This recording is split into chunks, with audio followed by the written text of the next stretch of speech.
পরীক্ষার চাপ শেষ হতেই মনে হলো চারপাশটা যেন হালকা হয়ে গেছে। গত কয়েক মাস বই আর রুটিনের বাইরে কিছুই দেখিনি। মাকে বলতেই তিনি হাসলেন, বললেন, কিছুদিন বাইরে ঘুরে আয়, তন্ময় কাকার বাড়িতে গেলে তো মনটাই বদলে যাবে।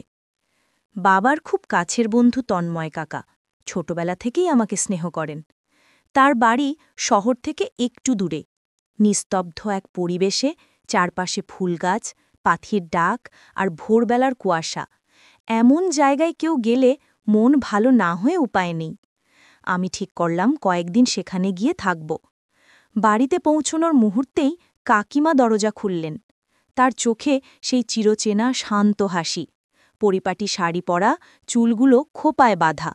তিনি বললেন, আসো রাজ, আমরা তোমার অপেক্ষাতেই ছিলাম।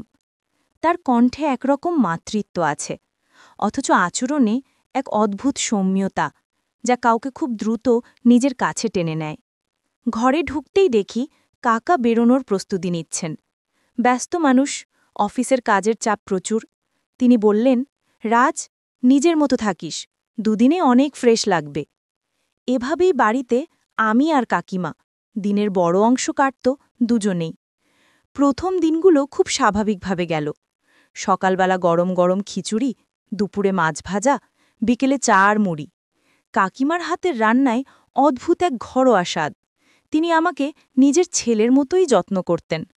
মাঝে মাঝে আমার পড়াশোনা নিয়ে প্রশ্ন করতেন। আমি ভবিষ্যতে কি করতে চাই, কোন বিষয়ে পড়তে চাই, কোন শহরে থাকতে চাই। এত শান্ত মার্জিত আচরণের মানুষ খুব কমই আছে। তন্ময় কাকা প্রতিদিন রাতেই দেরি করে ফিরতেন, তাই বাড়ির সবচেয়ে নীরব শান্ত সময়টাই ছিল বিকেল, যখন বারান্দা দিয়ে রোদ একটু একটু করে সরে যায় আর বাড়ির চারপাশে পাখির ডাক বাড়তে থাকে। সে সময় কাকিমা বাগানে দাঁড়িয়ে গাছের পাতা ছেটে দিতেন।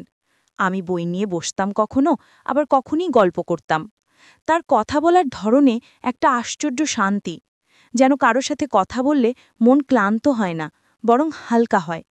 সেই পরিবেশে থাকলে যে কোনো কিশোর সহজেই মুগ্ধ হয়ে যেতে পারে।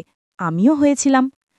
দিন যতই এগোচ্ছিল, আমার ভেতরে ততই এক অদ্ভুত কৌতূহল জন্মাচ্ছিল।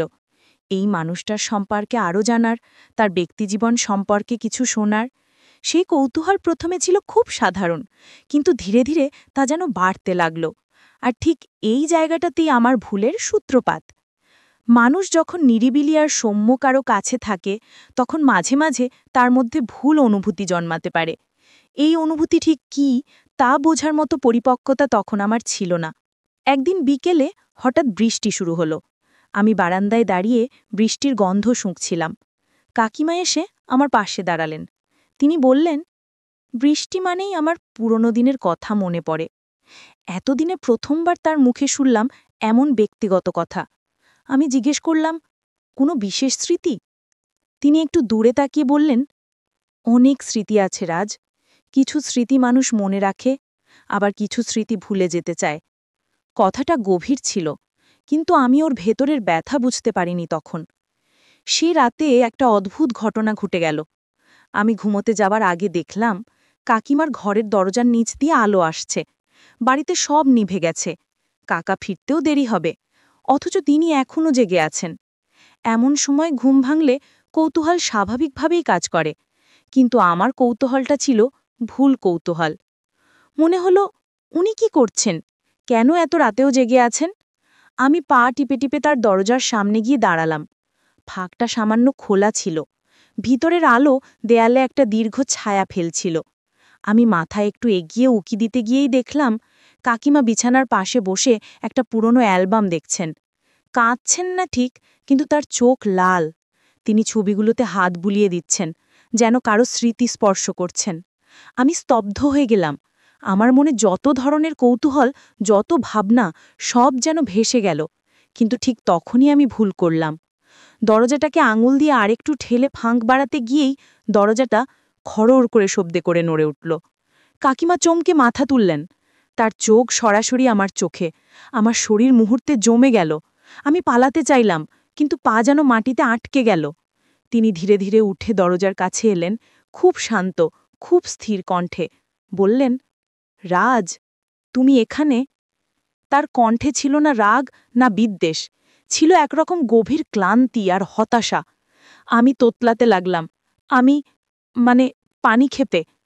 কথাটা এমনই হাস্যকর লাগছিল যা আমিও বুঝতে পারছিলাম এটা কোনো অজুহাতই না। কাকিমা দীর্ঘক্ষণ আমার দিকে তাকিয়ে রইলেন। তার চোখে যে শান্তি ছিল তা এখন আর নেই। সেখানে শুধু একটুকরো অবিশ্বাস, একটুকরো সতর্কতা। তিনি বললেন, রাজ, ভুল হওয়া খারাপ নয়, কিন্তু ভুল ঢাকার চেষ্টা সবচেয়ে বড় ভুল। কথাটা শুনে আমার মাথা আরও নিচে নেমে গেল। আমি জানতাম আমি যা করেছি সেটাকে কোনোভাবেই হালকা করে দেখার মতো নয়। তিনি বললেন, এই বয়সে কৌতূহল স্বাভাবিক, কিন্তু সেই কৌতূহল যদি তোমাকে ভুল জায়গায় নিয়ে যায়, নিজের জীবনটাই নষ্ট করে ফেলবি। তার কথা যত শুনছিলাম বুকের ভেতরটা ততই ভারী হতে লাগল।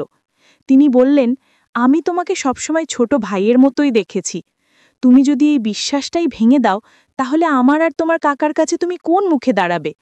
আমি এক মুহূর্তও দাঁড়াতে পারছিলাম না। সেই রাতে আমার আর ঘুম এলো না। মনে হচ্ছিল নিজের চোখে নিজেকে দেখলে আমি লজ্জায় মরে যাব।